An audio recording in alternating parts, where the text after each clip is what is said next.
developer has made, it stretches virtually across the entire block, stopping here where there's the current 370 building, which will be demolished according to their plan for an open space area. So we've kind of framed this like the obvious concern is this development, but it's as we'll see with this presentation, there's the issue of the precedent that it may set for not just this area, not just one development, but what could happen to the rest of Stratford. So basically, the core issue that we're seeing here with the developer is that they are wanting to amend the city's official plan, which was consolidated recently in 2019, and they want to also rezone the area from its current mixed-use residential and commercial level to basically high density, which would move up the height limits to their 4-story goal, but it would also permit up to 6 stories. So it's a very dramatic step from what it is now, which is, a lot of the houses on this area are about 1.5 story to 2.5, maybe 3 stories. And unfortunately, with this area, we don't have any heritage legislation in place to prevent the demolition and the redevelopment of this area should the amendments be approved by City Council. So there's no designated buildings involved in this development, nor are there any that are nearby that would trigger any kind of impact assessment to mitigate some of the issues that we're facing here.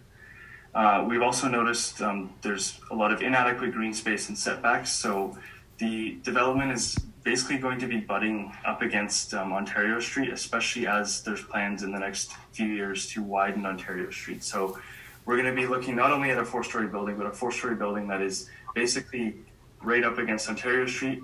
And to the rear, there's the issue predominantly of parking, so rear parking off of Queen Street along the neighboring properties along Coburg Street.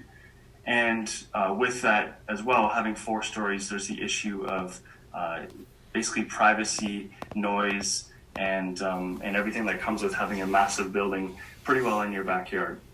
So right now, just to give an idea of if you can picture the lot, they're planning for 57 parking spots, so that's quite a lot. And initially, the developer Chancery Developments, which is a developer based out of the Greater Toronto area, we don't know a whole lot more. The developer was on the April 22nd meeting. His name is Louis Mendez, but we don't actually have a website that we can access from them. So we're kind of left in the dark as to any of the other work that they've done in their portfolio. And back in 2015, they purchased this whole lot, and including the now severed lots on Coburg Street. And now they have acquired 370 Ontario, which was the old State Farm building. These two areas, as you can see, are addressed and they've been subdivided, and houses are being built on them right now. It's unclear whether or not the developer was the one who is developing these and sold them off to buyers as they have been purchased, or if they sold the land to a builder to sell to the buyers. But this part is not going to be involved in this development. It's the 5 addresses here. So we're looking at this again, not just from the neighborhood level, but as the idea of our city and our vision. So as citizens of Stratford, we all kind of should have a say in how the city develops and how it plans and how it intensifies, because we do want some level of intensification. We want people to move into the city and not sprawl out into our farmland, but we want it to be done in a way that's appropriate.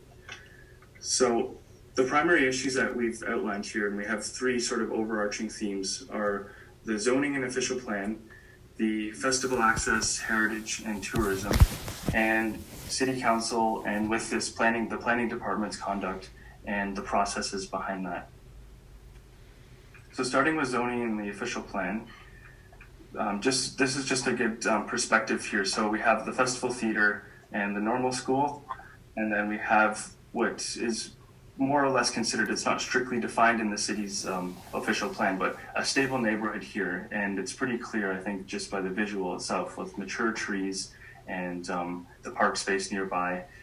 This is where the proposed development will be. So we have Ontario Street here, and it's right along, kind of, abutting against a stable neighborhood. If the area itself is not a stable neighborhood, again, it's unclear in the city's language, but what we're seeing is that this development is going to defy the official plan, because it's going to involve changing the official plan, which is the city's vision that they've set forth for how they want to plan. And what has happened, and we'll show some of the visuals toward the end of the presentation, they are basically the developers trying to build non-conforming architecture along what is considered a heritage corridor, according to the city of Stratford. So again, a 4-story building that is going to stretch across nearly a full city block in an area that is defined by 1.5 to 3-story buildings. And one of the big issues here that we've noticed is the issue of traffic. So the city in its work with the developer has actually not conducted even a traffic study yet. So they haven't assessed the impact of traffic along Ontario Street, but also along Queen Street, perpendicular to it, and the expected impact that this will have, especially in the festival season, with the Stratford Festival. Everybody who lives in the neighborhood knows how busy Queen Street gets, so how that's going to impact the traffic at the Queen and Ontario intersection, nor how that will affect the neighboring areas with the kind of overflow of traffic that may result.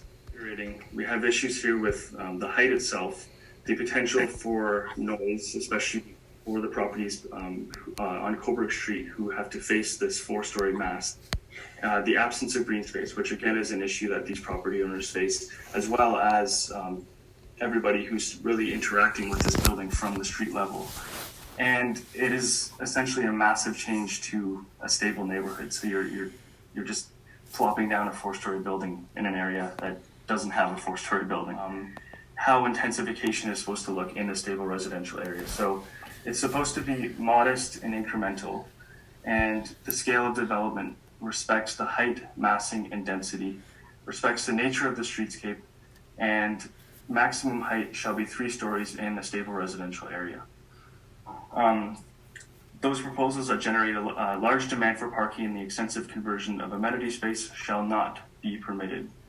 There will be no significant negative impacts with respect to privacy and shadowing. Just again, boil it down. The issue is not only with this, is the precedent that it sets. So if one developer can come in here and amend the official plan, what does that say to other developers that they can just go ahead and, okay, this block of Ontario, they allowed them to put a 4-story building up? Well, let's start buying up the next block and do that.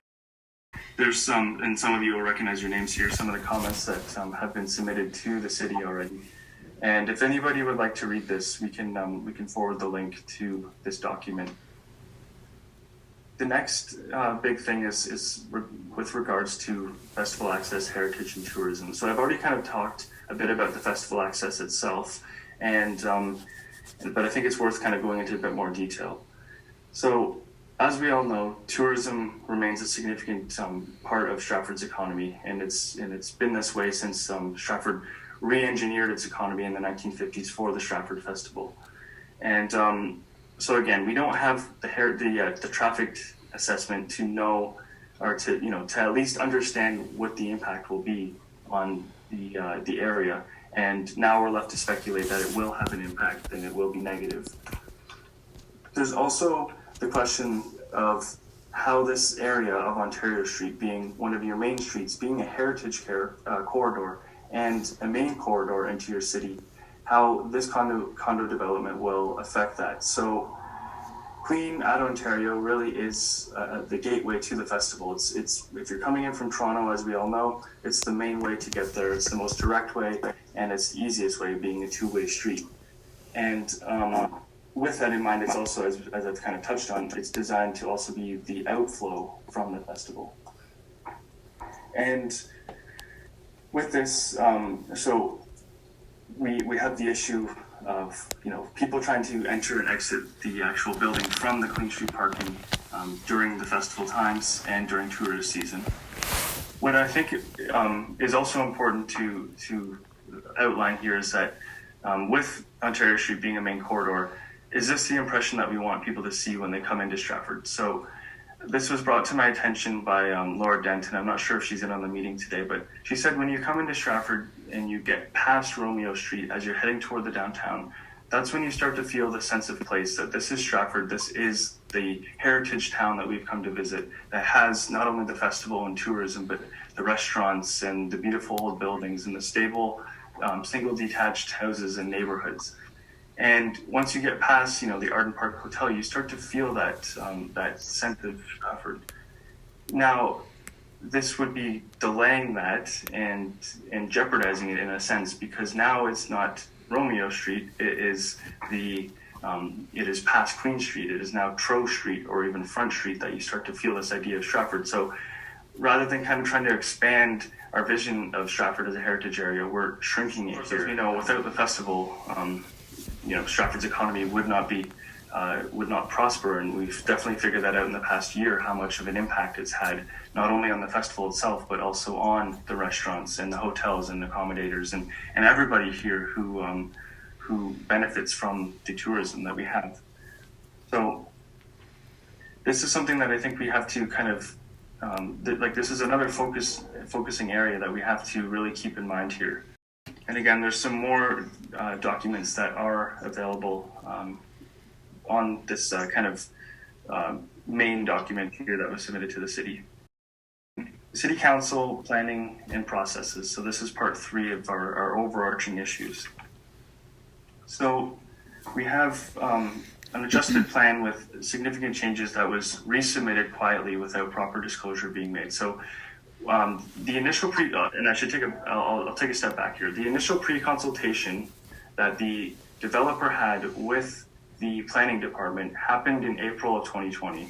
And I think all of us know where we were in April 2020. It was in our homes, locked down, being terrified of COVID and not knowing really anything else that was going on. So the developer who bought this property in 2015 had decided this was the window to bring it to the city's attention in the middle of a global pandemic.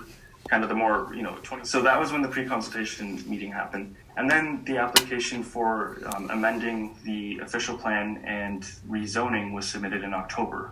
And again, October, we weren't locked down yet, but we were approaching that as the stories in the news were all about how our cases were going up again.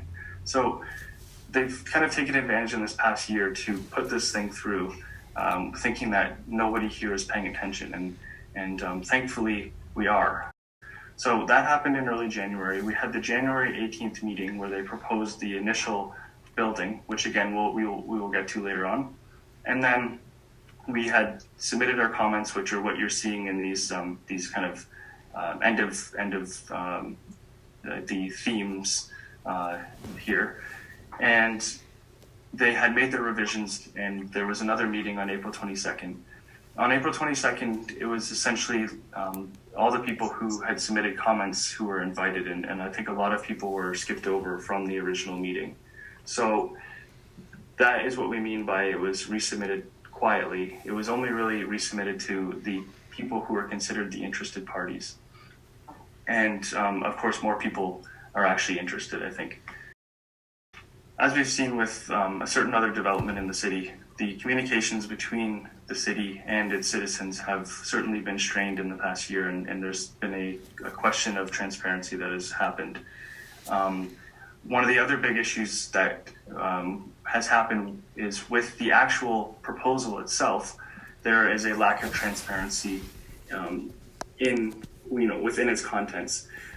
So one of the big issues is that we have not received proper renderings of the development. So people are saying, "Oh yeah, this is a nice condominium development that looks like it fits in with the neighborhood." But what we're not seeing is actually the true scale of it, because of what is basically considered forced perspective, where the developer and the planning firm has made it look like it's less overpowering than it really is. And with this, Gary, is there anything that you'd like to add? just to bring some people up to date, I have been in contact with Alyssa regarding this forced perspective, and she seems to be somewhat unwilling to request the developer to produce something more to scale.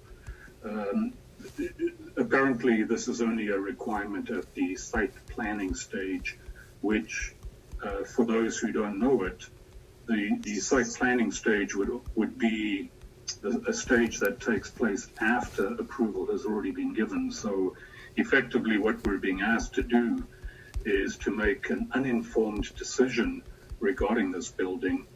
And then after the zoning change has been permitted, only then do we get to understand the true scale of the building. I also requested Alyssa to have 33 Trow Avenue included in that rendering, because I think the rendering shows that it doesn't show 33 Trow Avenue, because that would impact the scale of the development and the forced perspective. It's going kind of above and beyond what I think is the city has outlined in its plan. The city has outlined targets for intensification that it wants within its boundaries. So intensification being, like having higher density essentially, and more people within city limits. But this is something that is unprecedented. As we've been looking through some of the documents that the city has and the documents that accompany the city's official plan. What is shown on its one document is that there's no high density residential zoning in the city right now. So this would be something new if that map is correct. So really trying to show that, again, this is not really that that NIMBYism that people talk about, where it's, this, you just don't want this because it's in your backyard. No, this is something bigger than that. It's about, again, the city's vision of what it wants to be and how this can set the precedent for other areas of the city. I mentioned this before, and this was a clever animation that Anne put in. We can't really locate the developer. There's no website. You search their names, and some of the people who may be involved come up on LinkedIn, but there's really a lack of transparency. So when people, I think this is something that's worth noting, because developers always say that they're representing the community that they're coming into, and that they want to engage with the citizenry and talk them through and really hear what they have to say and how that's going to inform the development. And I think that does happen in some cities and with some developers. I don't want to lump them all together, but in this case, what we've seen here, we don't really know who the developer is. They just said that they are a family-run business out of the Greater Toronto area. We don't even know which city. The one developer, as I mentioned, Louis Mendez, came in on the meeting, and I don't even know if he really wanted to be there, to be honest. It was very lackadaisical and disinterested. So again, just another step along the way here that shows that the developer and the city are not engaged in consulting with the citizenry of Stratford. So again, just some perspective here. We're seeing 2.5 stories, and we can expect that to jump up if this is approved. And it'll essentially go from here all the way across to the old Golden Bamboo site. So it's hard to picture because we don't have proper renderings, but it gives some idea of what's going to happen. And here we have the Bruce Hotel, which is a much more sensitive development. There's a deeper setback from Ontario Street. It is lined with trees, and it is capped at 2 stories plus sort of this half-story roof here, which almost equals a third. But again, we have a setback. It's facing the road nicely, and it's along a tree-lined area. And this was also developed on former industrial land. So the rezoning you can't really say that what's happening on Ontario Street will be something that's better than this, because not only was this industrial land, so there's different kind of expectations. this is also a bigger property, and it is a much more sensitive development than what is proposed on the Ontario site between Queen and Tro. And just some more perspective. So really here we're seeing pretty well 4 stories with this tower here. This is the Gordon Block downtown, City Hall in the background. 4 stories on the York Street side of 2 Ontario Street. And what is pretty well 6 stories here with the kind of raised basement and upper levels of City Hall. So here, this is what Chancery has envisioned. And as you can see, we have these 5 significant gables here, and we have, what is essentially almost 4.5 stories of height.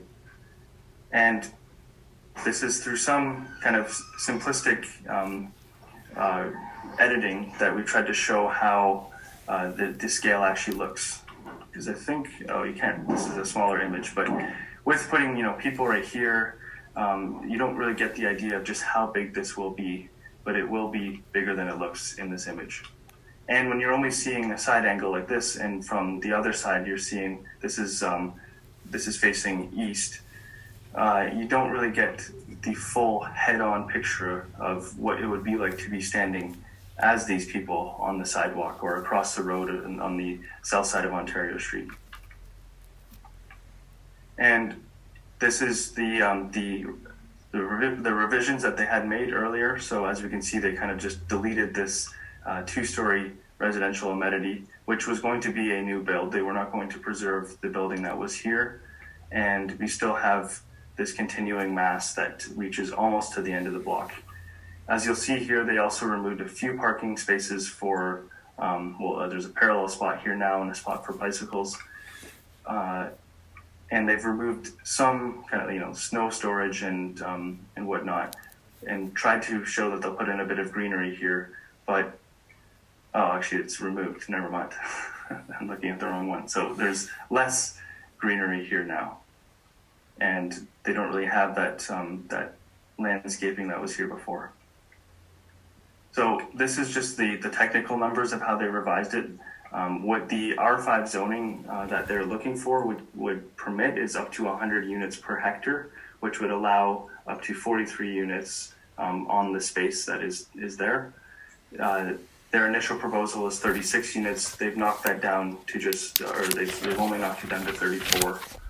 And I won't go into too many of the nitty gritty here. I can send this, and this was in the package that I had sent as well. So you can look it over and just kind of process it probably a little easier than me trying to explain it. So the action steps.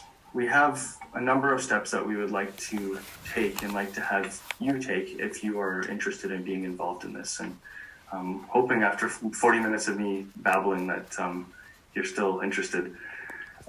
So basically, the big thing that is to oppose the rezoning and the official plan amendment, because without that, development can still happen, but it can theoretically be more sympathetic to the neighborhood, as opposed to, like I said, rezoning and amending the official plan to permit 4 stories, which we don't want, or up to 6 stories.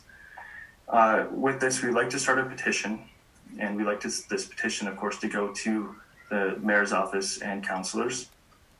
And we'd like to write letters to city council. And Gary has written 3 wonderful letters as templates that you can all use if you wish, just to save you the time and the energy.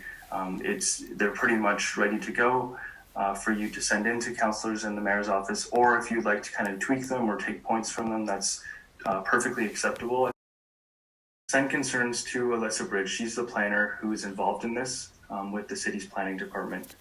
And like Gary said, share it with your family and friends, because there's a significant group here, and I'm really pleased to see that. But it's kind of that if everybody tells 1 or 2 people, we get some exponential growth here, which would be great.